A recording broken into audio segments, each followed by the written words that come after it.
ஸ்ரீமதி ராமானுஜாய நமः. வசுதேவசுதம் தேவம் கம்சச்சாணூரமர்தனம் தேவகீ பரமானந்தம் கிருஷ்ணம் வந்தே ஜகத்குரும்.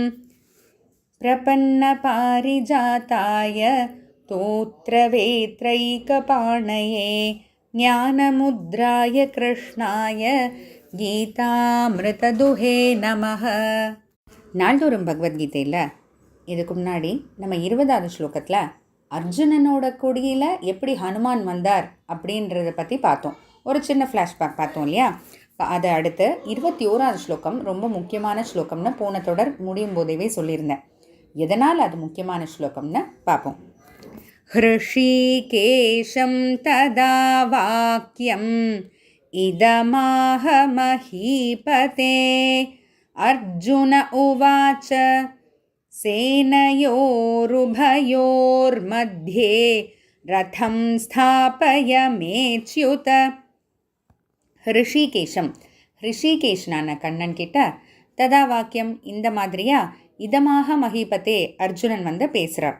அர்ஜுனோவாச்ச அர்ஜுனன் சொல்கிறது என்னது? சேனையோர் உபயோர் மத்தியே, சேனைகள் உபயோகோ ரெண்டுத்துக்கும் மத்தியே நடுவில், ரெண்டு சேனைக்கும் நடுவில் ரதம் ஸ்தாபய மேச்யுத, அச்சுதனே ரதத்தை போய் ரெண்டு சேனைகளுக்கு நடுவில் கொண்டு போய் நிறுத்து அப்படின்ட்டு அர்ஜுனன் சொல்கிறான். இங்கே நீங்கள் பார்த்தீங்கன்னா அர்ஜுனன் வந்து கண்ணா தேரை கொண்டு போய் நிறுத்த முடியுமா, ப்ளீஸ் கொஞ்சம் தேரை நிறுத்துறியா அப்படின்ட்டுலாம் சொல்லலை. தேரை போய் நிறுத்து அப்படின்னு ஒரு கட்டளை இடுற மாதிரி அர்ஜுனன் சொல்கிறான். அப்போது எப்படி ஒரு புண்ணியசாலியா இல்லை என்ன சொல்கிறதுனே தெரில இல்லையா? ஏன்னா பகவானையே கட்டளை இடுற அளவுக்கு அர்ஜுனன் வந்து இங்கே வந்து ஒரு வார்த்தை சொல்லியிருக்கான். பட் அதை தாண்டி நம்ம இங்கே என்ன பார்க்கணும் அப்படின்னா, இதுதான் சஞ்சயன் திருத்ராஷ்டனுக்கு கொடுக்கக்கூடிய ரெண்டாவது பதில். என்ன ரெண்டாவது பதில்? திருத்ராஷ்டன் இந்த மொத்த பகவத்கீதையே அவருடைய கேள்வியில் ஆரம்பிச்சுக்கிறார். தர்மக்ஷேத்ரே குருக்ஷேத்ரே சமவேதா யுயுத்சவ மாமகாஃப் பாண்டவாஷ்சைவ கிமகுர்வத்த சஞ்சயன்னு பகவத்கீதையில் முதல் ஸ்லோகமே திருத்ராஷ்டன் கேட்குற கேள்வி.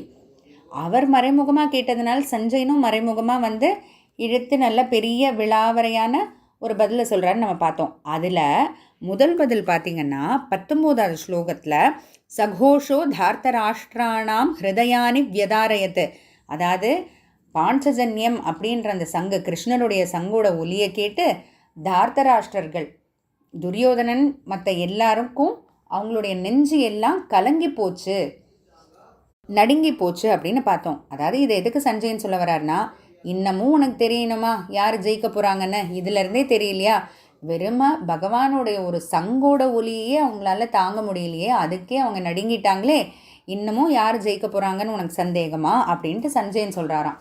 அதே போல் இந்த 21வது ஸ்லோகத்தில் அர்ஜுனன் எவ்வளவோ வந்து கிருஷ்ணர்கிட்ட கேட்டிருக்கலாம் இல்லையா? இந்த விஷயத்தை ஏன் கேட்கணும்? ரதத்தை போய் ரெண்டு சேனைக்கு நடுவில் நிறுத்துன்றது ரொம்ப ஒரு முக்கியமான விஷயமா அப்படின்னு கேட்டால், எதுக்காக அதை சஞ்சயன் சொல்கிறாருன்னா, சாதாரண ஒரு மனுஷன் ஆனால் ஒரு பகவான்கிட்ட போய் தேரை நிறுத்து அப்படின்னு சொல்லக்கூடிய அளவுக்கு அவங்க ரெண்டு பேருக்குள்ள நெருக்கம் இருக்குன்னா, இன்னமும் உனக்கு சந்தேகம் இருக்கா யார் ஜெயிக்க போகிறாங்கன்னு சஞ்சயன் வந்து கேட்குற மாதிரியாக அந்த பதில். அதனால் ரொம்ப ஒரு சுவாரஸ்யமான ஒரு விளக்கத்தை பார்த்தோம் இல்லையா அந்த ஸ்லோகத்துக்கு. தொடர்ந்து பார்த்துட்டே போவோம். ஜெய் ஸ்ரீ கிருஷ்ணா.